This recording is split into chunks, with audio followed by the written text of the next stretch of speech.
Sevgili Peygamberimiz sallallahu aleyhi ve sellemin çocuklarınızı 7 yaşından itibaren namaza başlatmamızı ve 10 yaşından itibaren de artık onların namazlarını düzenli olarak kılmalarını bize tavsiye etmiştir. Bizler Kur'an Nesi platformu olarak Peygamber Efendimiz sallallahu aleyhi ve sellemin bu tavsiyesine binaen namaz bilincini daha küçük yaşlardan itibaren yerleşmesi için eğitimler düzenledik. Birçok çocuk namazı ve abdesti öğrendi.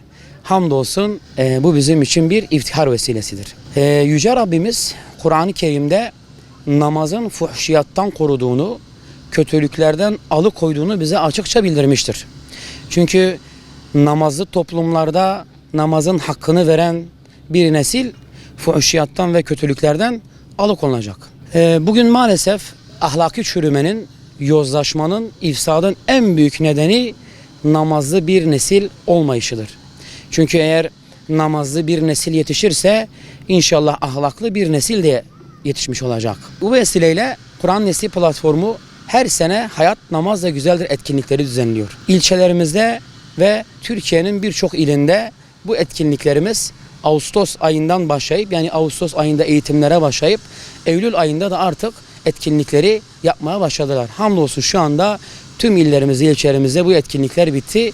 Bu pazar Diyarbakır, yani 22 Eylül saat 16'da Kurşunlu Cami yerleşkesinde de bizim final programımız olacak. Biz buradan tüm duyarlı anne ve babalara saat 16'da bu programa bekliyoruz. Çocuklara da seslenmek istiyorum. Sevgili çocuklar, bu pazar sizin için sürpriz etkinlikler de hazırladık.